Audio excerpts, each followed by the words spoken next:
papel e caneta na mão, porque já vai começar. A sabedoria diária que transforma sua vida.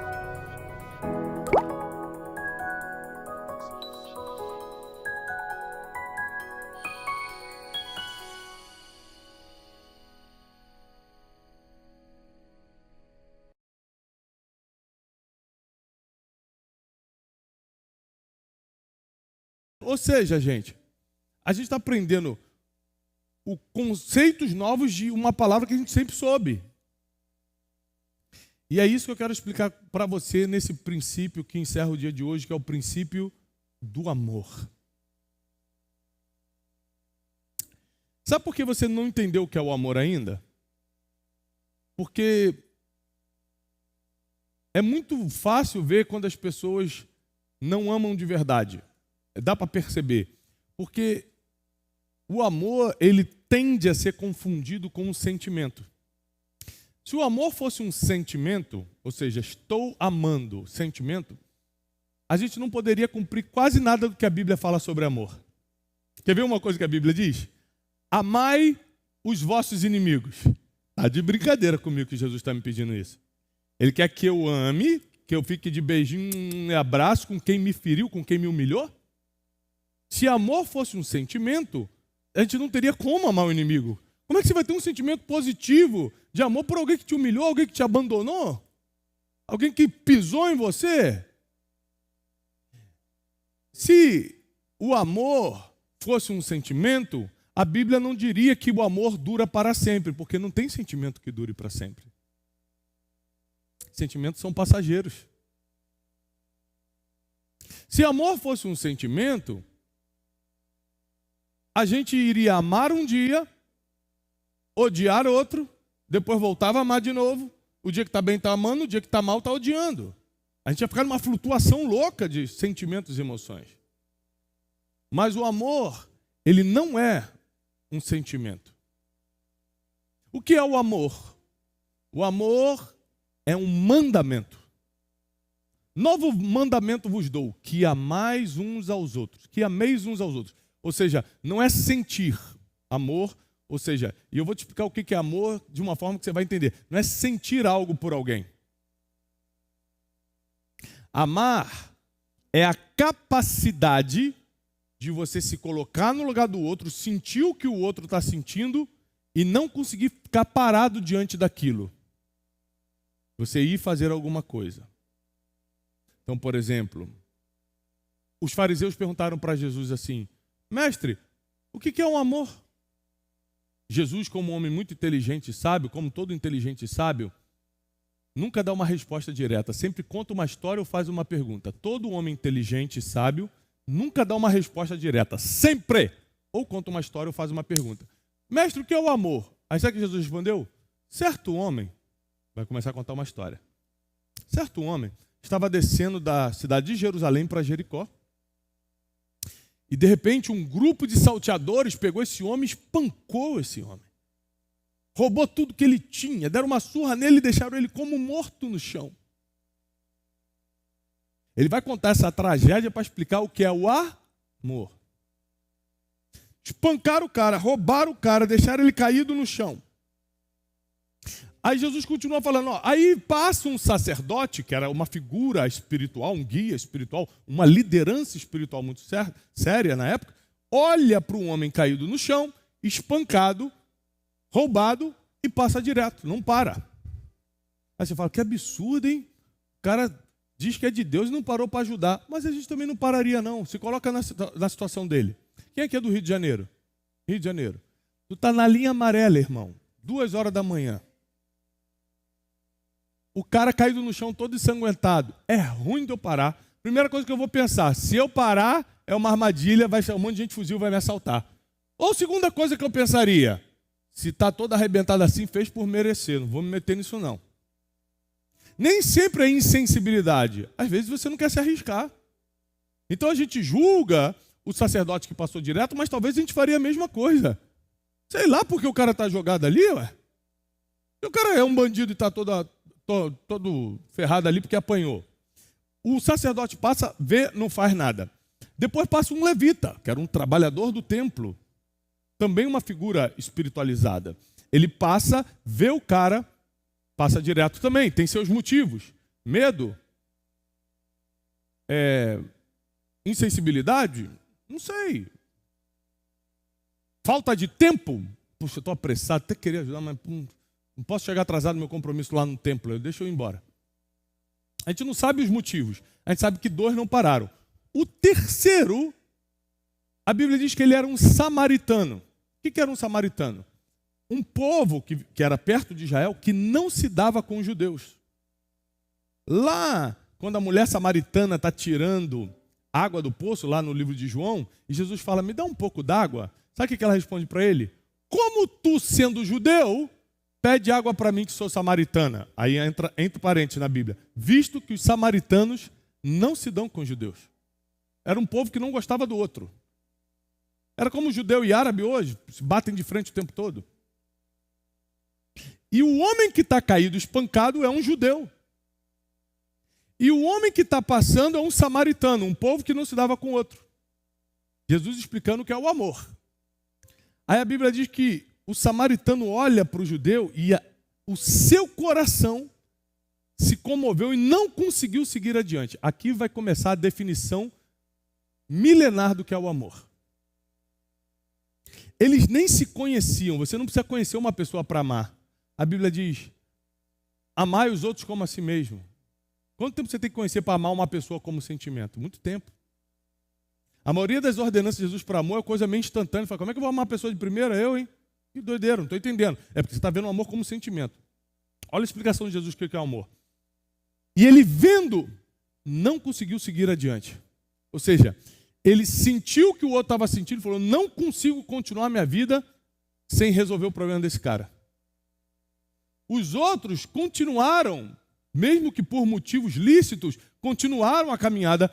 O samaritano não conseguiu. Ele falou, não consigo.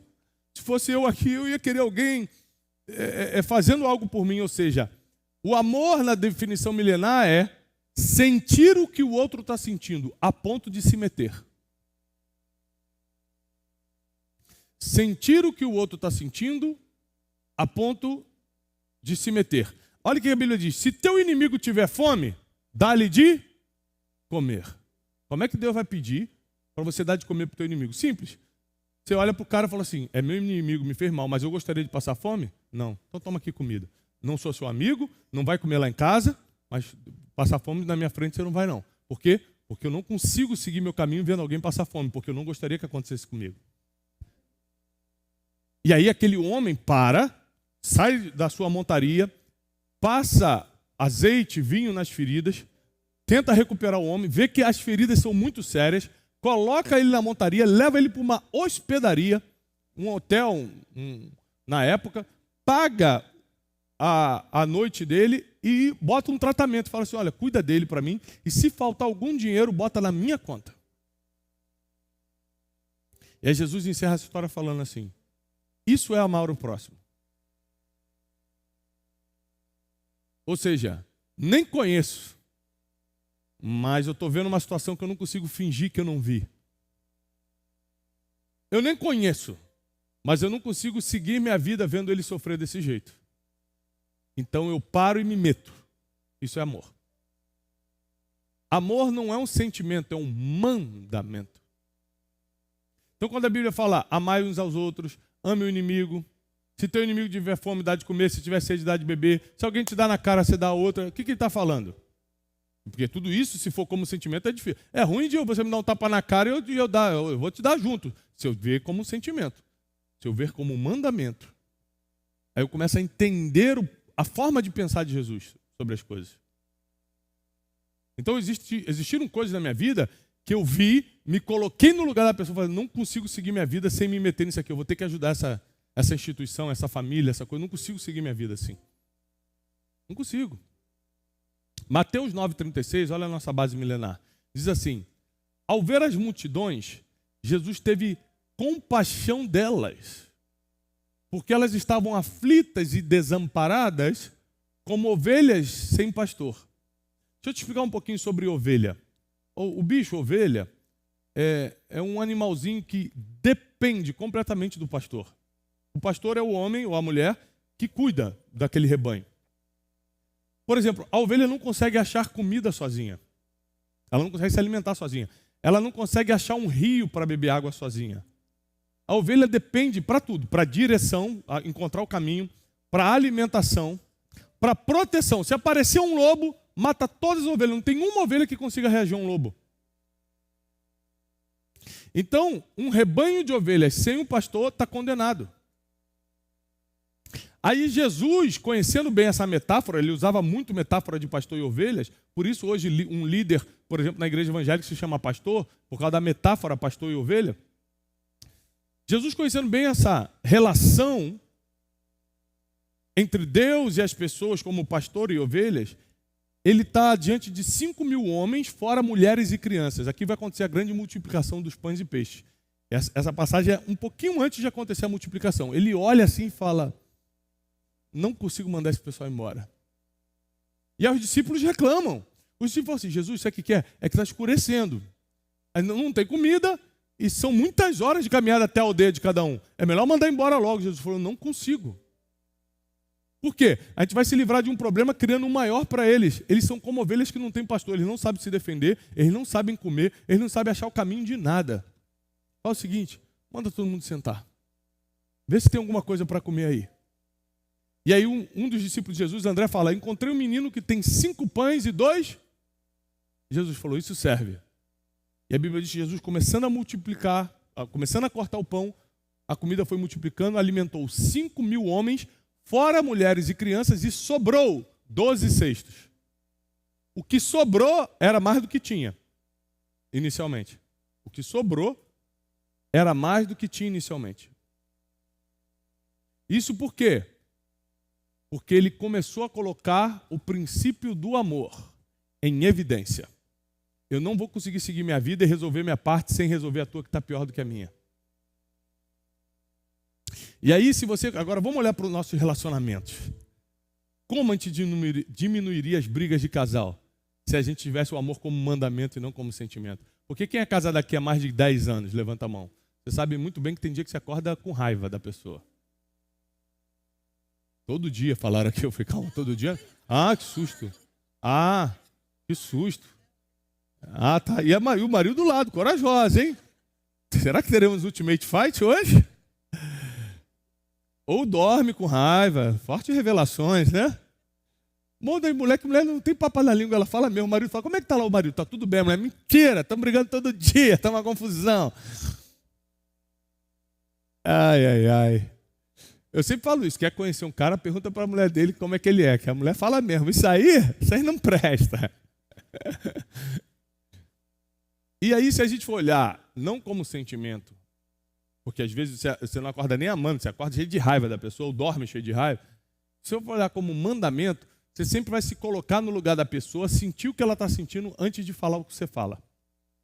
E aí você mediria melhor as palavras, você teria mais paciência, porque você se coloca no lugar da pessoa, eu gostaria que se eu estivesse fazendo isso, ela tivesse mais paciência comigo. Se eu estivesse errando nisso que ela está errando, eu gostaria que ela olhasse de outra forma. Aí quando você começa a sentir o que o outro está sentindo, você começa a agir diferente.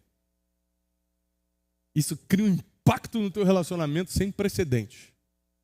Porque você começa a resolver problemas antes mesmo deles serem criados. Eles só estão começando e você já está resolvendo. Por quê? Porque você está se colocando no lugar da pessoa e está tendo o que a Bíblia chama de compaixão. O amor, como mandamento, é o que a gente conhece como compaixão. A inteligência emocional deu nome a um sentimento chamado empatia, que é o poder de você se colocar no lugar do outro. A compaixão, que foi inventada por Jesus, é a evolução da empatia. Não é só se colocar, é sentir o que o outro está sentindo, a ponto de se meter, amor. Porque eu amo meus filhos. Eu vejo algo que eu não concordo, que eu não aceito, e eu me meto, eu vou lá e disciplino, amor. O amor, assim como a sabedoria, lembra que eu te expliquei que você saber algo é conhecimento, você praticar é sabedoria, você perceber algo é compaixão, você fazer é amor. Percebi que aquela família está precisando de ajuda, não tem comida, eu estou penalizado, eu estou tendo compaixão, mas até agora eu não estou tendo amor. Amor é a manifestação prática da compaixão. Eu não só senti, eu fiz, eu resolvi. eu amo. Provei que eu amo. Então você nem sequer precisa conhecer alguém para amar. Então, você imagina, hoje a gente tem vários problemas no mundo. Lembra que eu falei que quando a gente quebra princípios surgem as regras humanas? Então hoje a gente tem problema: discriminação, racismo, vários outros problemas contra pessoas. Por que isso existe? Porque nós quebramos o princípio do amor. Então surgiram as regras. Não pode fazer isso, não pode discriminar, não pode aquilo, não pode. Mas nunca pôde. Na Bíblia nunca pôde. Na Bíblia nunca pôde. É porque a gente quebrou o princípio do amor, surgiram as regras humanas, que inclusive te prendem se você quebrar agora. Lembra que eu expliquei que o princípio te promove, mas a regra não te faz nada? Você cumpre para quê? Para nada, só para não ser preso. É muito melhor cumprir o princípio, que tem recompensa, tem galardão. Então, eu não faço mal para você, eu não te persigo, eu não infernizo tua vida, porque eu estou debaixo de um princípio que se chama amor. Eu me coloco no teu lugar e falo, eu não gostaria que alguém me perseguisse. Eu não gostaria que alguém falasse essa besteira na internet contra mim, então eu também não vou fazer. Amar é mais fácil do que você imagina. É que para amar você tem que estar com as suas emoções em ordem. Então você não consegue sentir o que o outro está sentindo. Como nós vivemos num mundo de confusão mental e emocional, ninguém está se colocando no lugar de ninguém. É por isso que a gente está no mundo de ódio e não no mundo de amor. Então, o sentimento que você tem por alguém, eu estou apaixonado, concordo. A paixão, por exemplo, é um sentimento.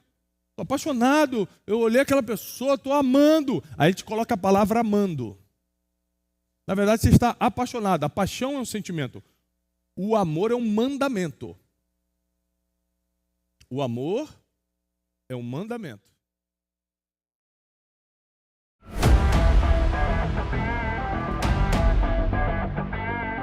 Antes da minha mãe convidar, eu não sabia muito bem o que era o método Dash, só sabia que era 12 princípios.